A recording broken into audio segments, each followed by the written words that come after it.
यह कहानी है बिहार के एक गांव की जिसमें विजय नाम का लड़का रहता था।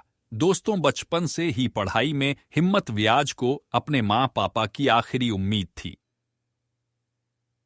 विजय के दादा ने अपने समय में बहुत सारा कर्ज लिया था, जिसे चुकाने में पिताजी की पूरी जिंदगी घर से निकल गई। उनके पास निचली सी जमीन थी जहां उनका गुजरा हो रहा था।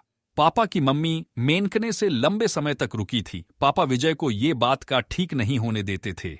विक्ट्री को पढ़ने के लिए मैंने उसकी माँ पापा के पास काम किया, जहां उसने विक्ट्री को पढ़ा। विक्ट्री कॉलेज की पढ़ाई खत्म हो गई और उन्होंने एक छोटी सी नौकरी कर ली, जिससे उनका खर्च निकल गया और साथ में वह एडमिशन की तैयारी भी कर रही थी।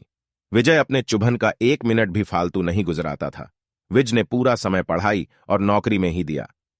विक्ट्री के पापा को यह पता चला था कि उनकी नियुक्ति घर में बहुत खराब होने के कारण हुई है, लेकिन विक्ट्री से उन्होंने कभी भी इस बारे में बात नहीं की और अच्छी नौकरी करने के लिए कहा।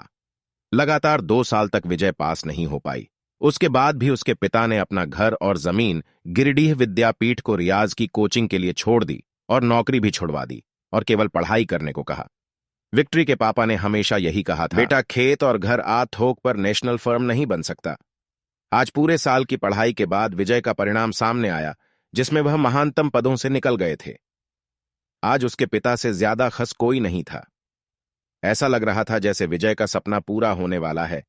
भगवान को कुछ और ही विचार था। विजय का कल का इंटरव्यू था और सुबह से उनके पापा की तबीयत खराब हो गई थी।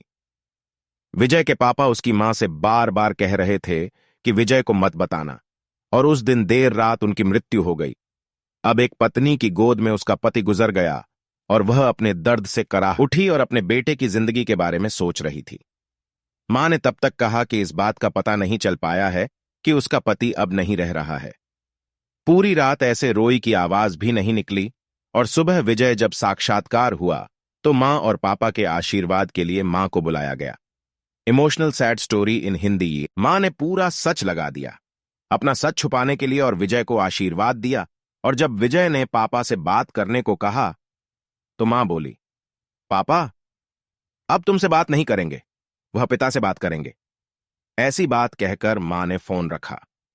विक्ट्री का जब इंटरव्यू हुआ तब उसे बताया गया